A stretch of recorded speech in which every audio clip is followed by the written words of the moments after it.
Would you say that when you joined the military that you're running from God, running from what you knew was right? Was there an aspect of that?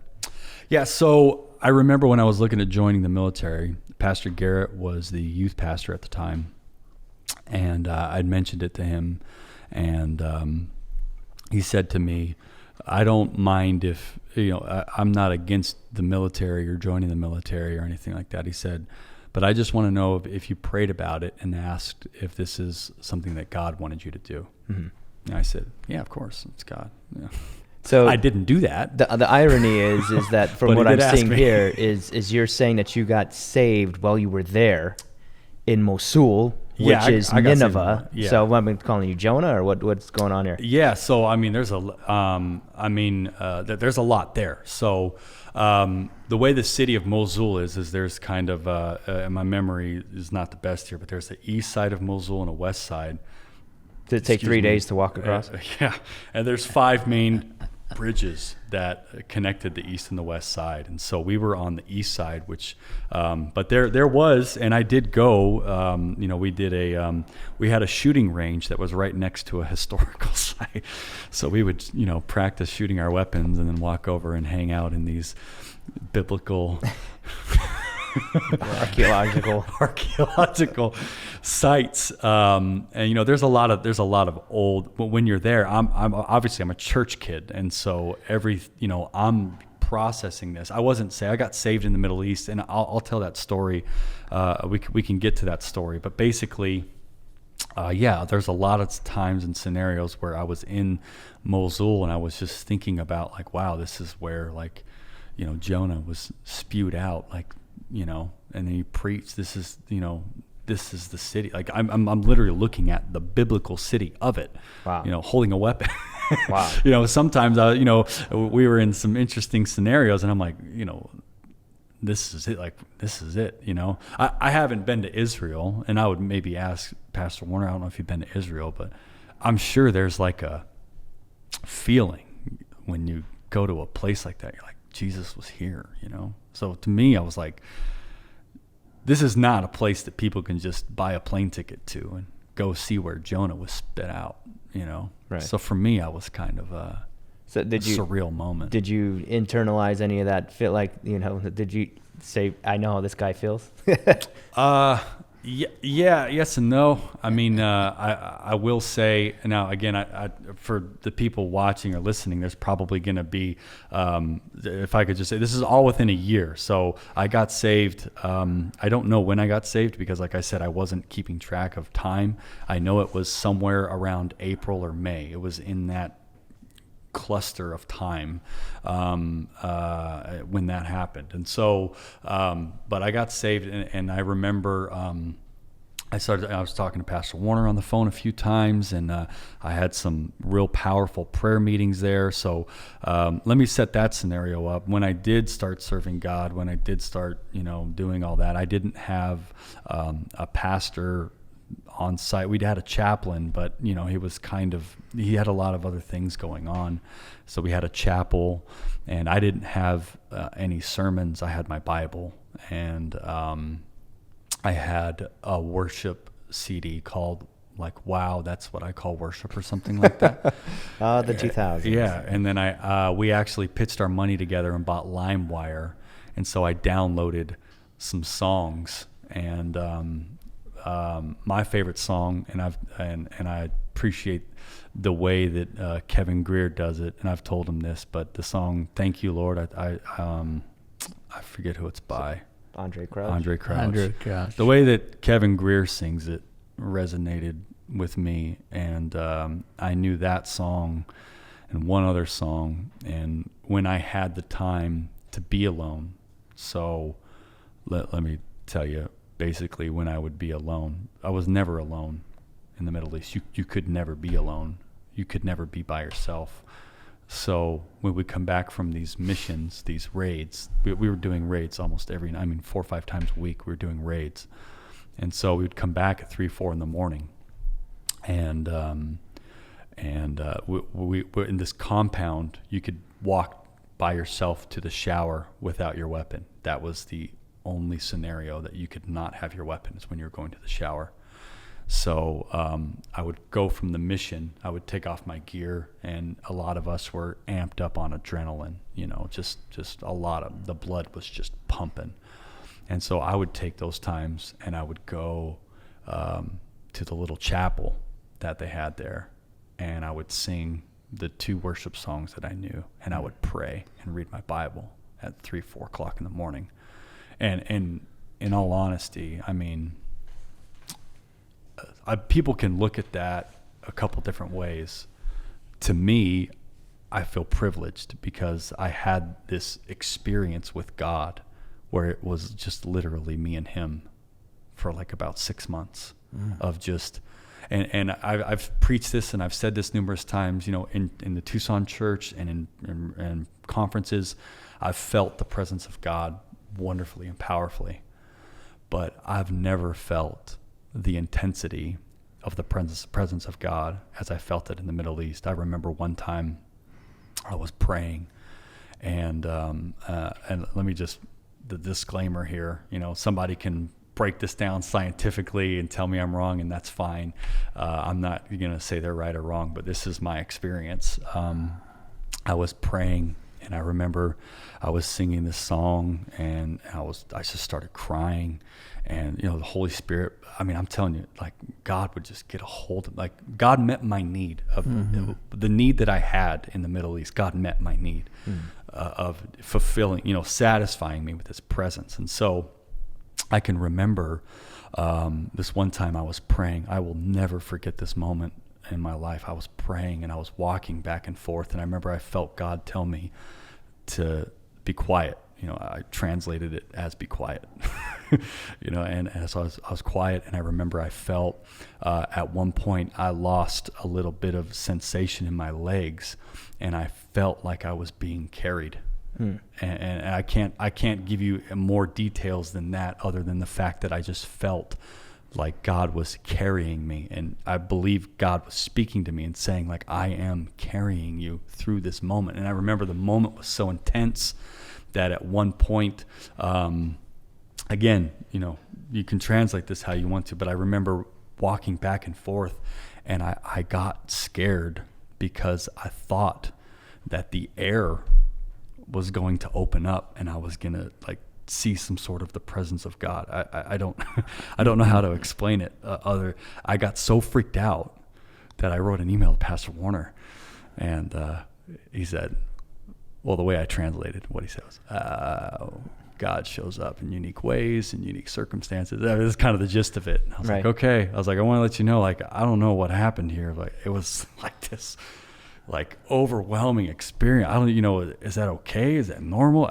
Part of me just wanted to share it, and then, I mean, everything Pastor Warren said was dead on, but it was just like, God shows up in unique circumstances in unique ways. And so that was like the salvation side.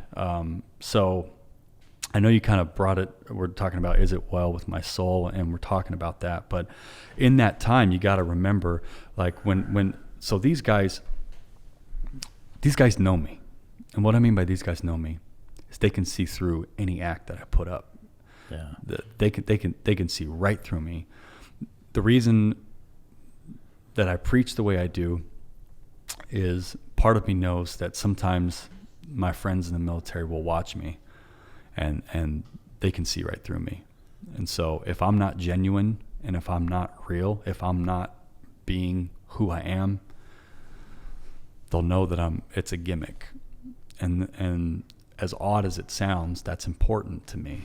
It keeps me kind of grounded because they see in the military, in the Middle East, or in a combat environment, you have to respond to scenarios that are not ordinary. There was one night we had a curfew put in place in the city. We always had a curfew put in place in the city, and we would drive around the city. Sometimes we'd walk around the city at night, like under the guise of nightfall.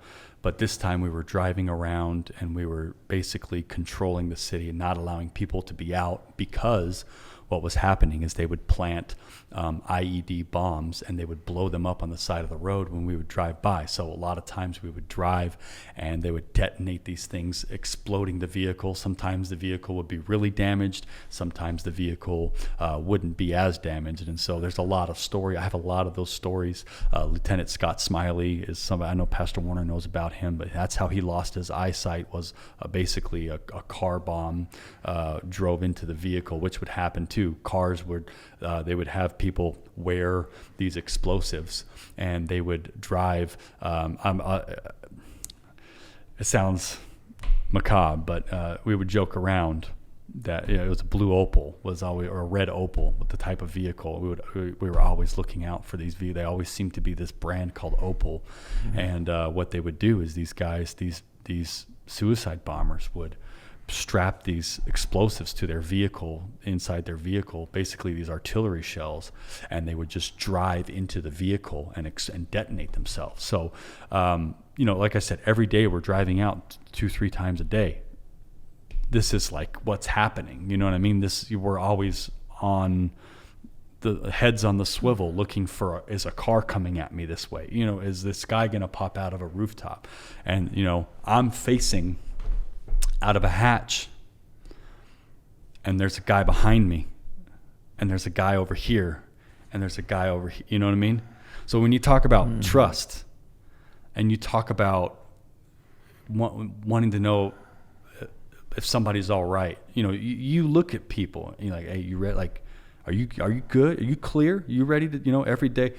If you're not joking around, if you're not like ready to take on the day, it's like, what's up? Like, I'm about to put my life into your hands. You better be on it, man. Like, and we're saying, that was implied. Mm-hmm. So this one specific night, we were driving around, and this young kid was speeding in a car that he had. He was just speeding around the streets, and so we caught up to him. And what would happen is we pinned the vehicle in the tactical manner that we did, and we dismounted. And I dismounted the vehicle, and when I got out of the vehicle, I ran to the vehicle. I looked inside. I threw my weapon. I have my weapon attached to me, so I could let my weapon hang. It was very easy for me to pick up and do whatever I needed to do. But it was a controlled environment, and I walked in, and this kid was in there, and I reached in and I grabbed this kid and I pulled him out of the vehicle and I dragged him up and I pinned him up against the wall, and I used some 4-letter words to express how I felt at the moment right. To him Standard about what issue. He was doing. Right. But after that, my friends pulled me aside and said, "You all right? What's up? Something going on at home? Like, you know what I mean? You went too far with that kid." I didn't physically, I didn't harm him, you know what I mean? But, I did take out my anger on this guy, because, a week ago, buddies got blown up right. by a car speeding. So, but my buddies grounded me, said, "You all right? Well, come on, let's sit down, let's talk. Is everything going all right, man? You need to take a break? Do you need to sit out a mission? Do you need to, go get a soda?" Yeah. You need to go we had this kebab shop called Mujdat's. I'll never forget it, but we go to eat these lamb kebabs, and awesome. You need to go get a kebab. You need to go watch a pirated video that you can buy for $3 from the guy. You need to take a break. I was like, "No, man, I'm all right." I just had to let that out. So a lot of the scenarios in that environment, if you isolate instances, there's no way people are going to understand the emotion. How are you doing? You know what I mean? It goes kind of in a couple different ways in that environment. We're talking about how are you doing, not just how are you doing, that if you do something to my brother, that affects how I'm doing. Nice. So how you're doing affects how I'm doing. If your girlfriend's cheating on you while we're in the Middle East, that's messing with my mental psyche. Because now I'm thinking that. Now I'm wondering what's going on back. You know what I mean? So it's very important for you in those scenarios to have, you have just this intense, emotional, unspoken connection. I do remember the emails and the phone calls, and I've told you this, that they were kind of like holy ground for me. Yeah. Mostly because I didn't want to be stupid. Yeah. I didn't want to say, because I knew you're going through things, you're experiencing things that there's no way you can explain it. Yeah. And I didn't want to be on the other end, thousands of miles away, and just say something wasted that is meaningless. And so whether or not, I had and was able to communicate anything of value, the fact that, you were in that environment and I'm responding to you, I did respond with that mentality that, wait a minute, this is a man who is going through indescribable times. Yeah. And so I'm again awed that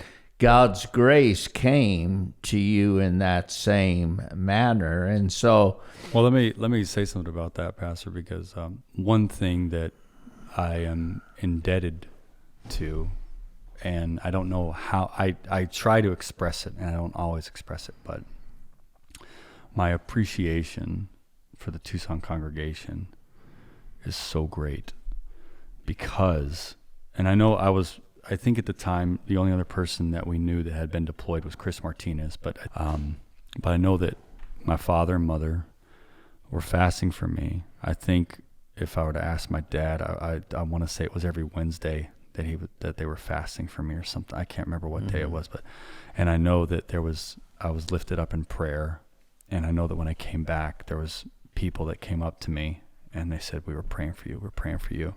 Even pastoring in Long Beach, I went and preached in Santa Monica for a youth night at Pastor Rob's church. People came up to me, "I prayed for you in the Middle East."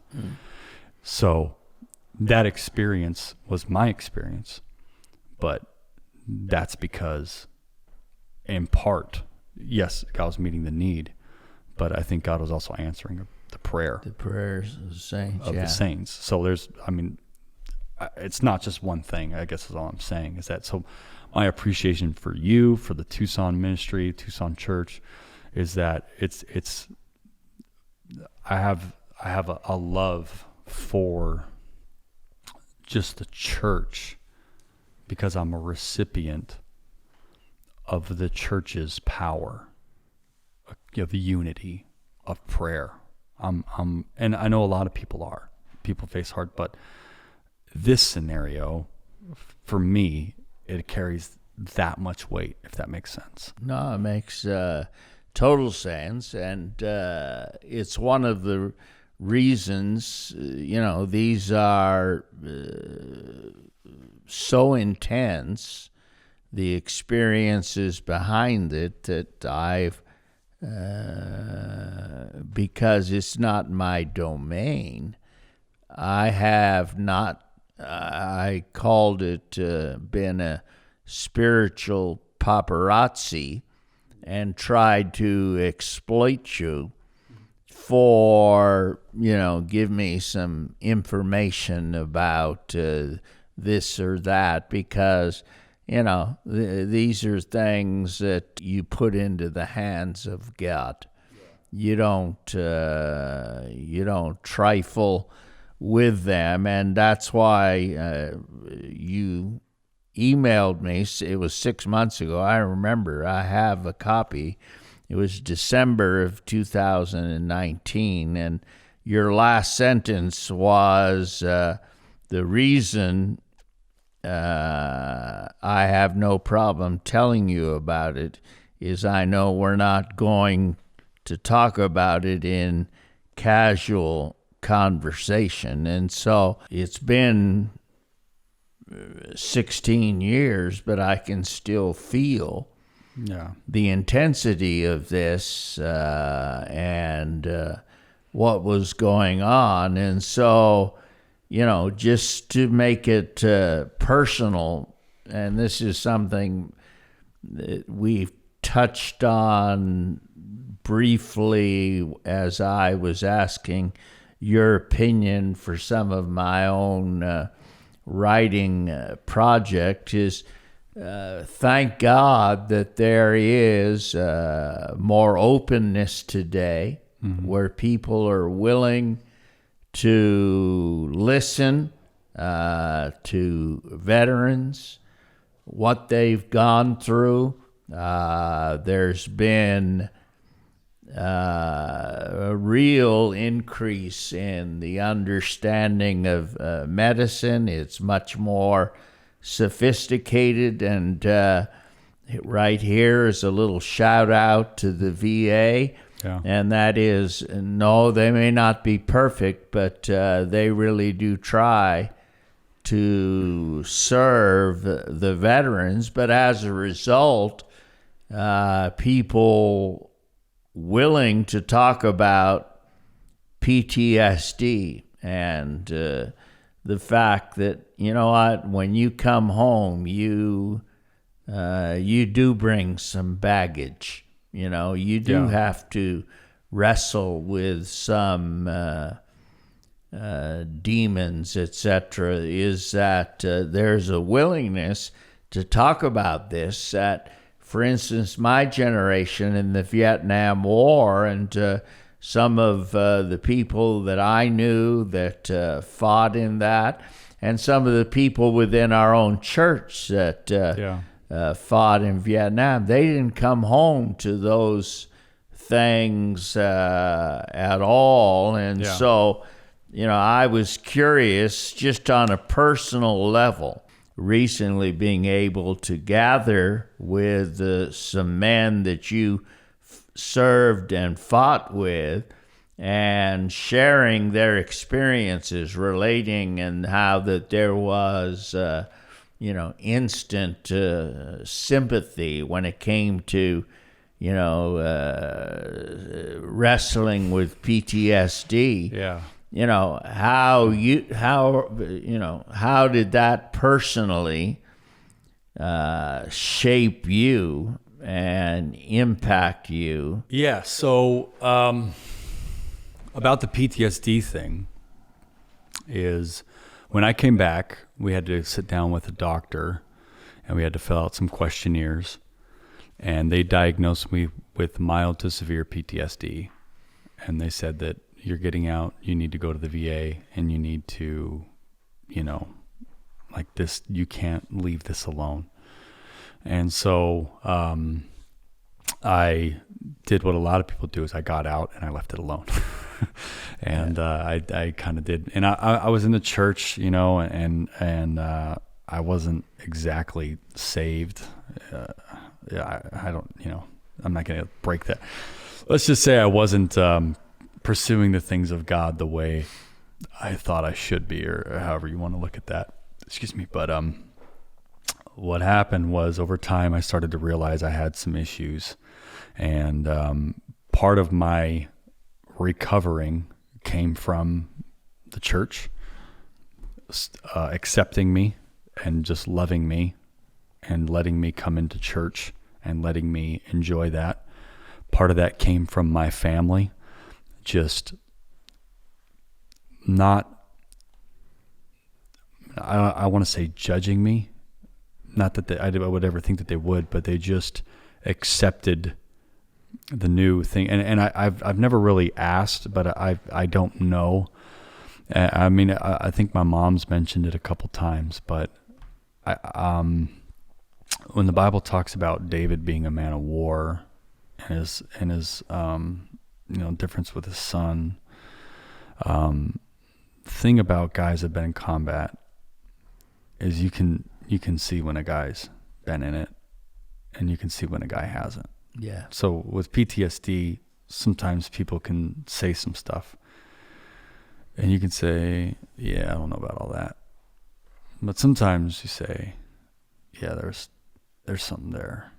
I'm not going to, I'm going to leave that alone. So I came back. I did go to counseling for about 4 months. I went 2 times a week to the VA, and I went through counseling classes, and they wanted to put me on medication, but I didn't do that because I grew up in church. I was serving God at this point. So I was very much depending on God to help me, but, let me say, if I'm not anti-medication, there might be some scenarios where that's necessary. And I would suggest anybody that has, they have to talk to their doctor and work all that out themselves. I'm not going to say that you shouldn't do that, but I had to go through that. And so though I'm out, well, let me go back. When I got out, I remember the day that I got out was December, and I moved to Tucson, and I moved into my parents' house,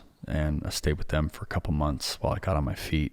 And I remember at that point I felt so alone because I felt like I lost my brothers. And I said, I'm never gonna, that's done now. That environment, that camaraderie is gone. September, October, we were in the Middle East. December, I'm in Tucson, Arizona, working at a lumberyard.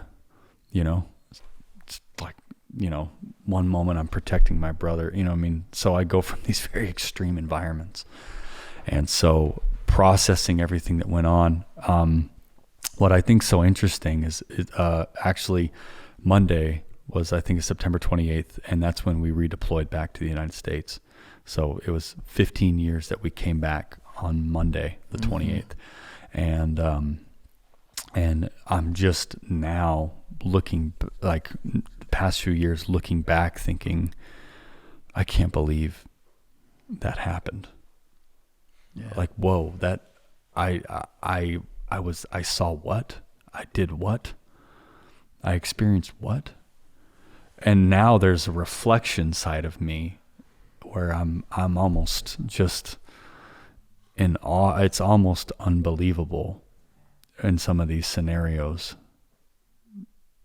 the way that they played out, where, there's so many different things, but it's a very intense to reflect on, whereas in the moment, so that's where the PTSD's kicked in, is you start to look back. The difference in environments from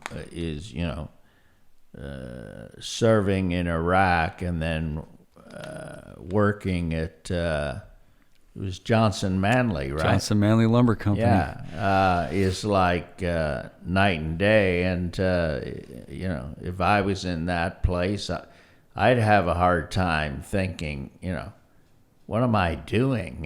What's going on? But if you're able, and so you said now you're just now entering into the reflection stage, being able to reflect clearly or more clearly on things. How did, you mentioned the prayers of the saints, but how did the church, specifically your relationships, and it may not be the same, but it is a spiritual band of brothers. Yeah. How did that help you? What role did that play in helping you to transition and to process all of this? Yeah, one of the greatest helps that got me through that time. So I will say it took me about 7 to 10 years to kind of feel like I had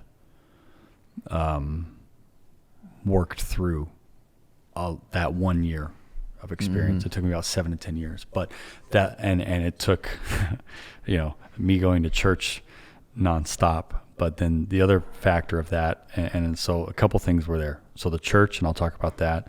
One of the things was the men's home.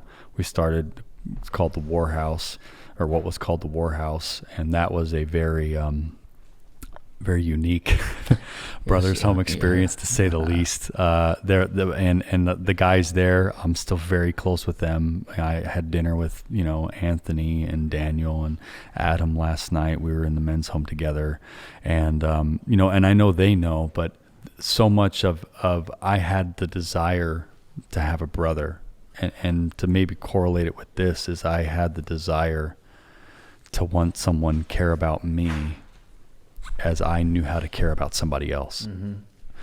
And so I remember when I came back and I said, I'm never going to have that again.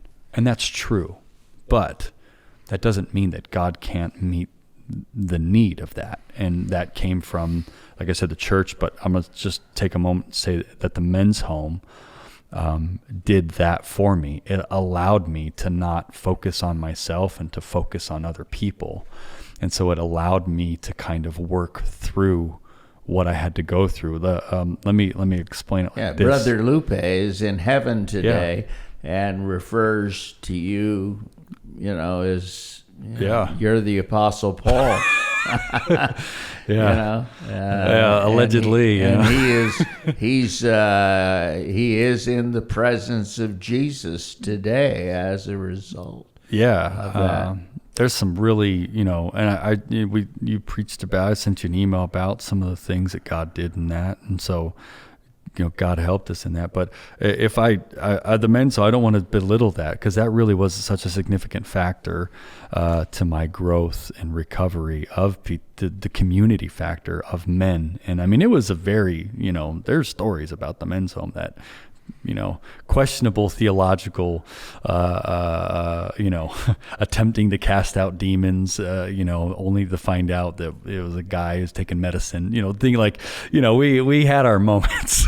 I lived in one, and so I know what you're talking about. So, but the church, I'll say this, one of the things that God dealt with me on, and I was kind of mentioning this about David, was and talking about my mom, was when I came back, and I don't know fully my parents' perception, and in one sense I don't want to know, but I know that I went over one way and I came back another way.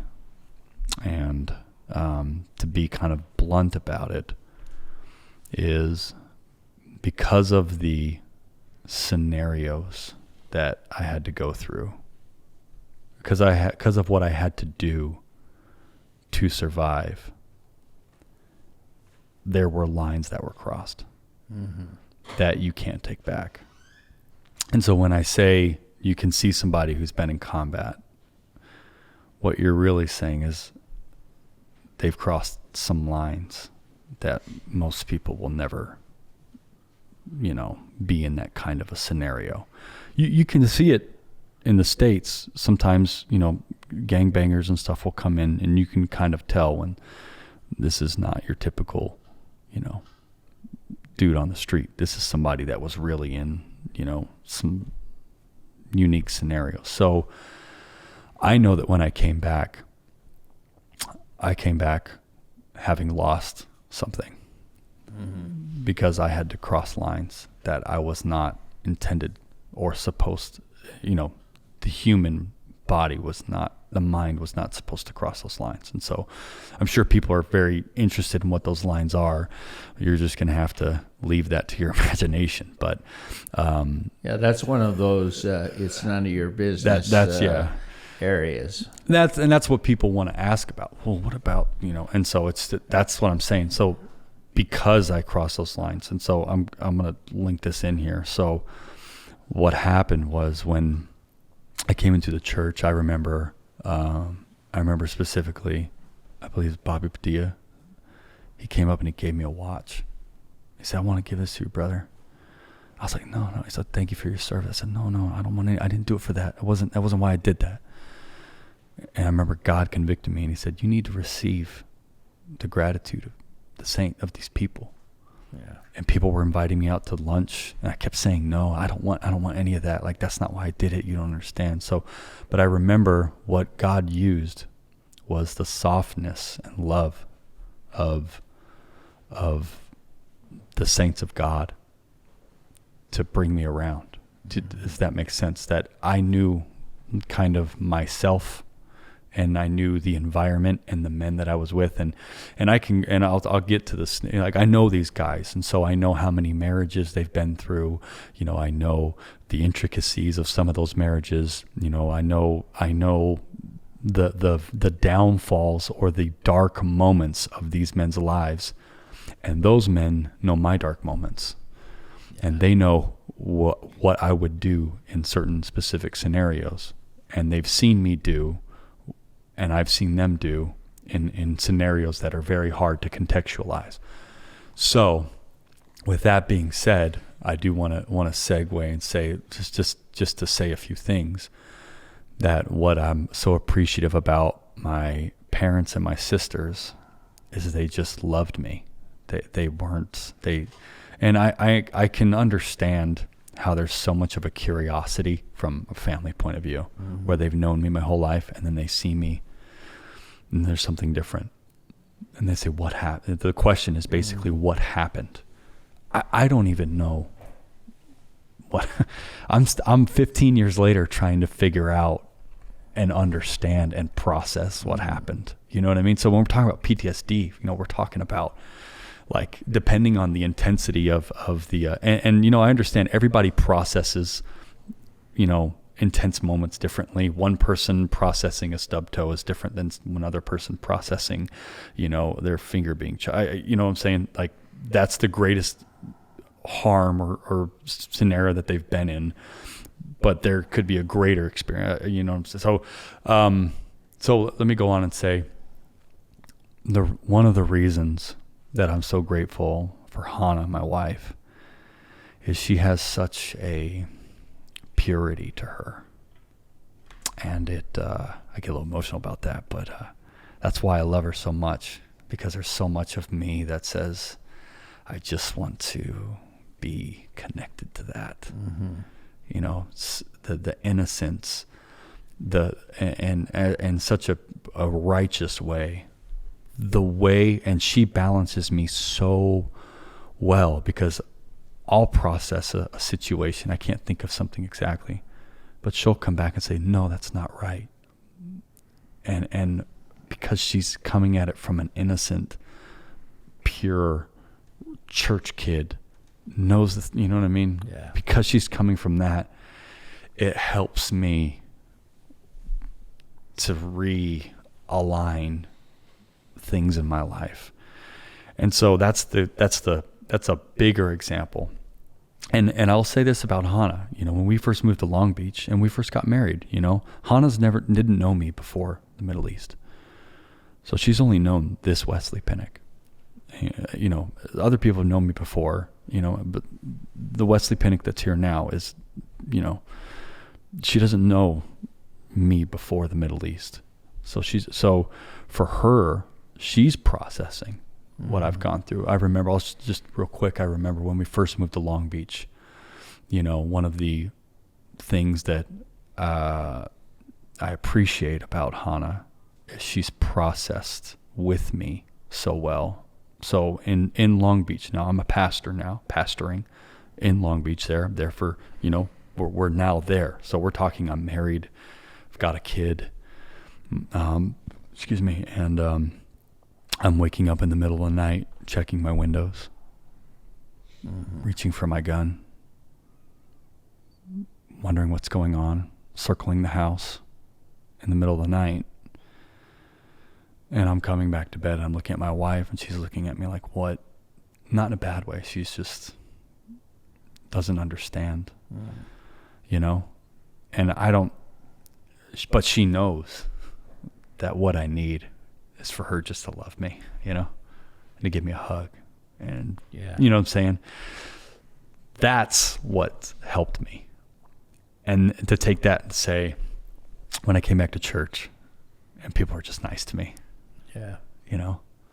And so for me, like the hello when you walk into church.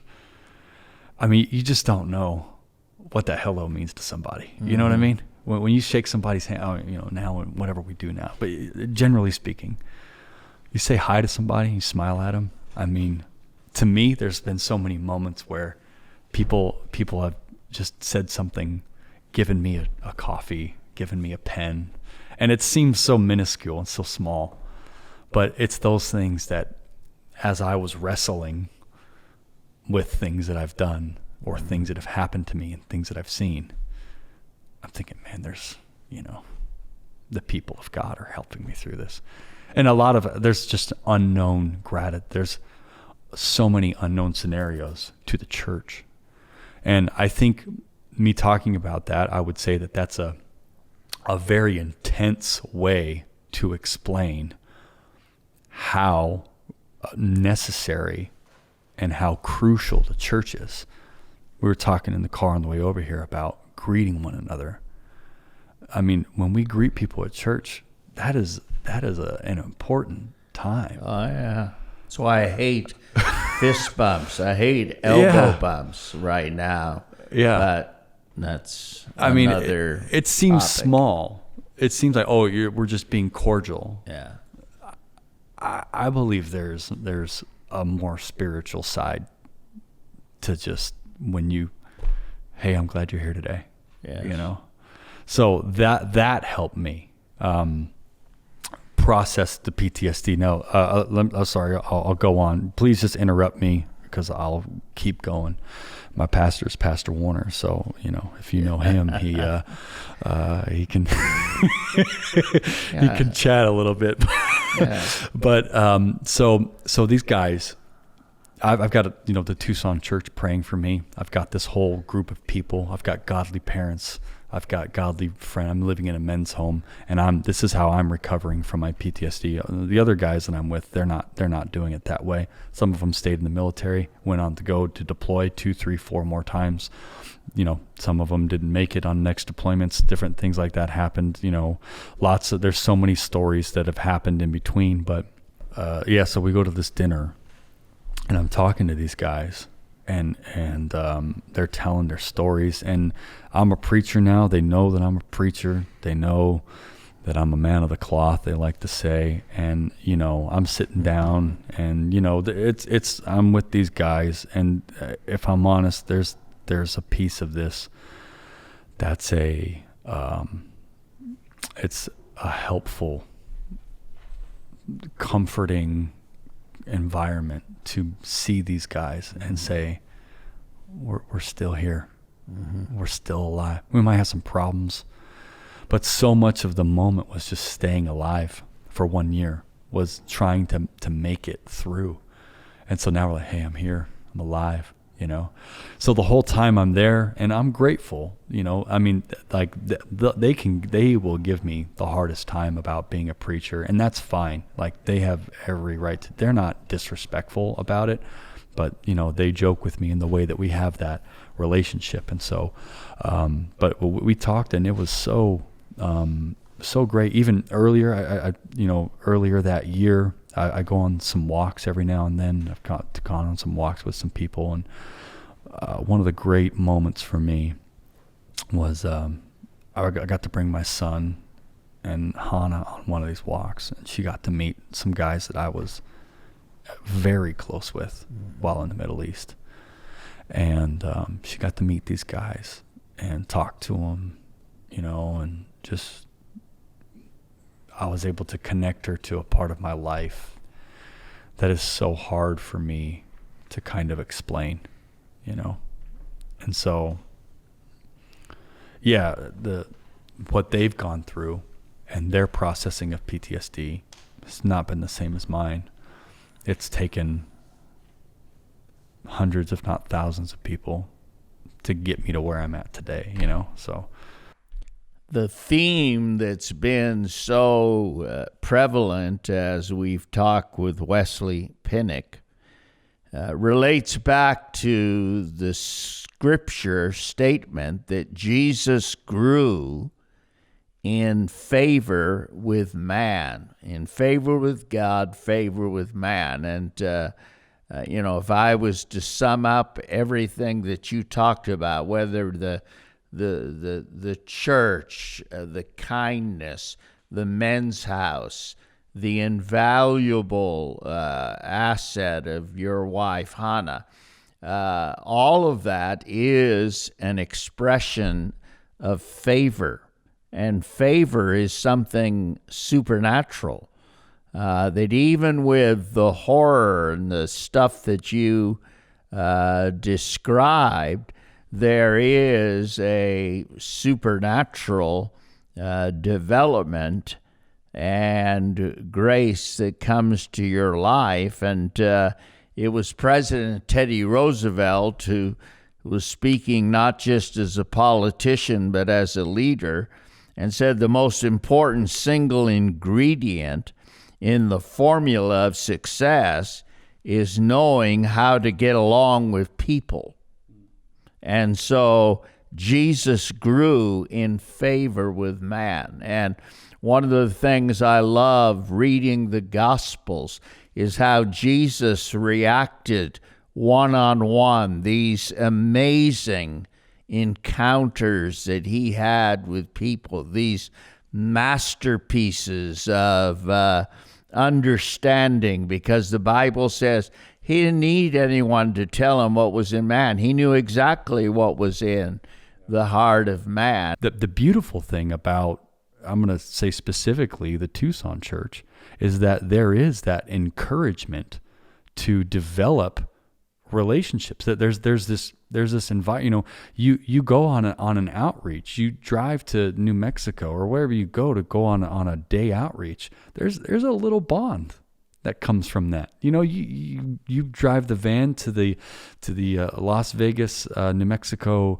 boot camp. There's a little bit of we rode in the van together. There's kind of that. So the church does give that, and let me say, the world does not give that the way that the church does.